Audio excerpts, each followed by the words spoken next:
What's going on, guys? Josh Baldwin here, and welcome back to Mad Money Millennial, where I discuss personal finance tips to help you grow your wealth, as well as report on the latest and greatest in financial news.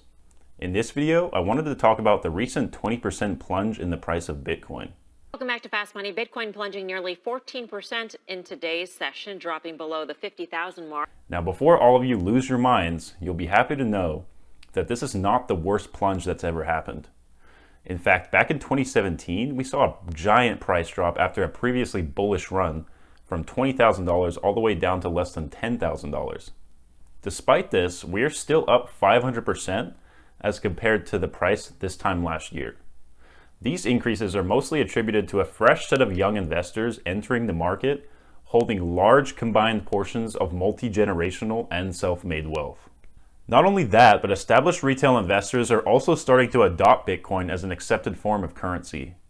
As its popularity increases and people start to notice its value as a limited supply commodity, more companies are following this trend as a means of adapting to the times. All right, now why exactly are we seeing these sudden price drops in Bitcoin after a previously stable bullish trend that broke a record high of $58,300? What are the reasons? Well, for one, U.S. Treasury Secretary Janet Yellen recently spoke at a press conference in New York and is quoted as saying the following. But it is a highly speculative asset, and I think people should beware. Enemies of the air, beware. Yellen's comments definitely would have contributed to investors' uncertainty in Bitcoin and prompted a lot of big investors to sell.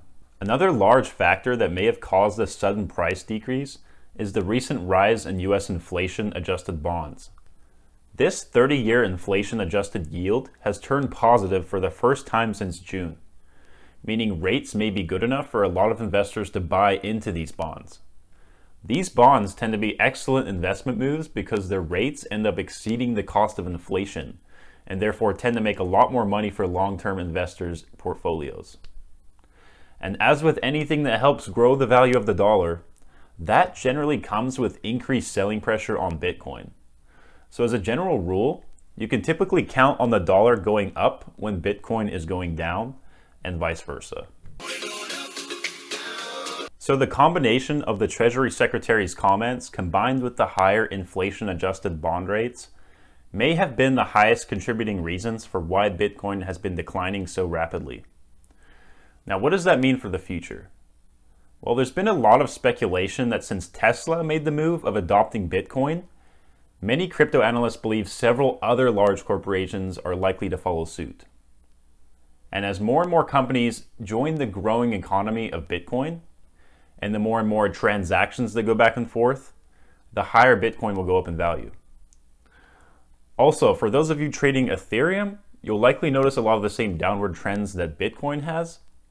So as another general rule, Ethereum and Litecoin are the two primary cryptos that follow most closely with the price trends that Bitcoin follows.